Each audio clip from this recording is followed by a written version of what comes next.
And he estimated that 150 years ago to 200 years ago, the average human slept 11 to 13 hours a night.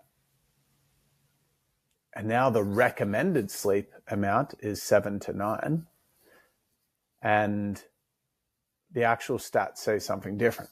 And so I just quickly Googled, see what the state of sleep is around the world right now. And there was a massive survey done. 30%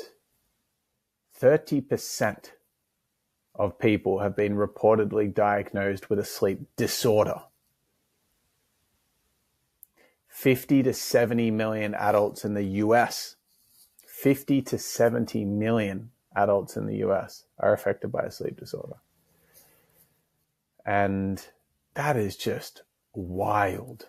72% of adults around the world say they don't sleep as well as they'd like. And 67% have disturbances each night.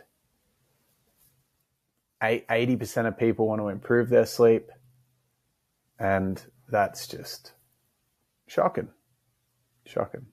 I know roughly 35 to 40% of people sleep 5 to 7 hours a night. So these are just from different stats that I've read.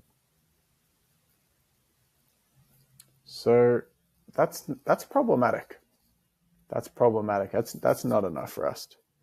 And I'm going to drop a point that to me is one of the world's biggest blind spots that exists, period.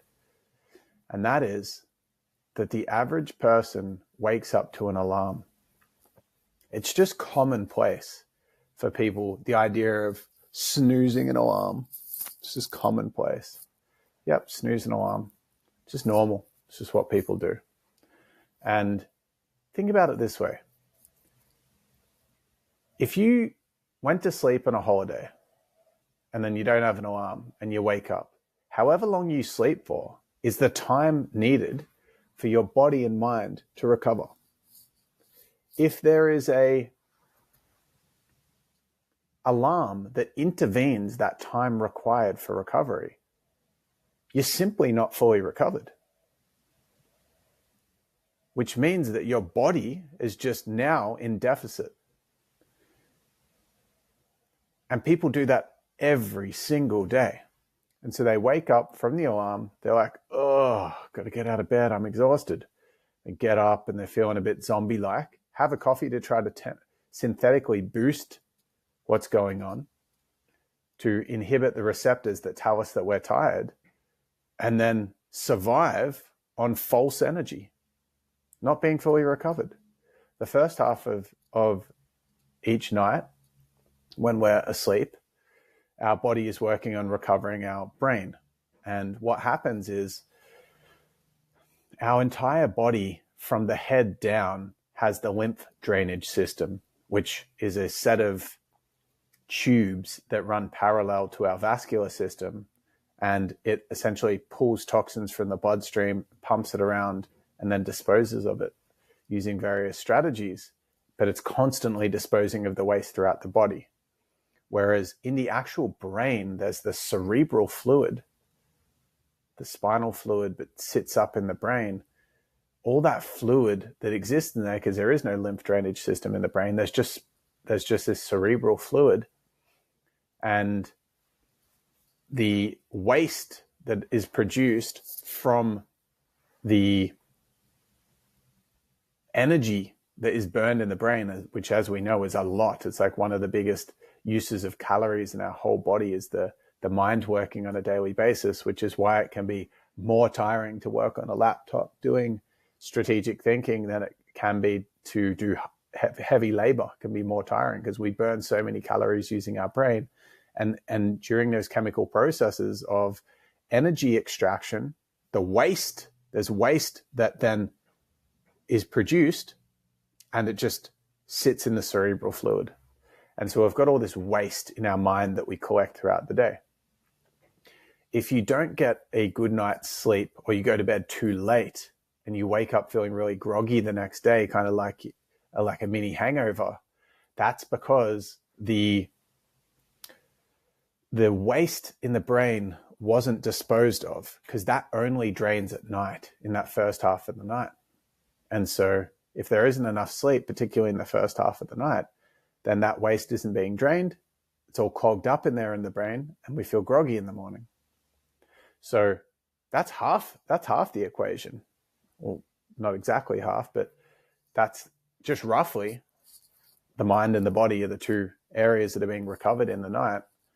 If you're not getting enough sleep, the mind's not recovering and the body's not recovering fully. So then if you wake up through an alarm and it's just normalized, if you need an alarm to get up, there's a problem. In the wild, there's no alarm clocks. There's no alarm clocks. The person goes to bed because it's dark. They wake up because it's light. And then for me, I've woken up without an alarm clock most days for multiple years. And for that reason, when I wake up in the morning, it's not hard to get out of bed. It is if I did some experience that went really late into the night and then I have to get up to be somewhere. It's so super hard to get out of bed and I feel tired and groggy in the morning. But most days I sleep long enough for my body to recover and my mind to recover, which is whenever it wakes up. If I woke up before it would naturally wake up, it wasn't done. It wasn't done. And so if you're not giving yourself, if you're not waking up naturally, your body's not recovering fully every night, every single night. You're intervening with the alarm clock. And because then your body and mind saying, yo, don't get up, stay in bed. We ain't done yet. And you're just like, discipline, get up, come on, fight through. It's just stupid. It's just an absolute stupid blind spot. And I'm saying that with a bit of savagery because it's a topic I'm really passionate about, because we're harming our bodies as a society, and it's just normal. If someone's like Saturday and they sleep, oh my God, you slept into 10 o'clock. Oh my gosh, how lazy. Why would you sleep into 10 o'clock? Because the body's trying to catch up from the week before. I wish I could sleep until 10 o'clock. But because I go to bed early and I let my body sleep for as long as possible, for me, that's 9 hours a night. And I don't have this huge sleep debt that my body just craves to be able to sleep in for on the weekend. So my sleep time is about 9 hours a night. And that's minimum. That's minimum. If I had a really big output day, I might sleep a little bit more than that. Yeah. And so that is a really crucial part of the puzzle.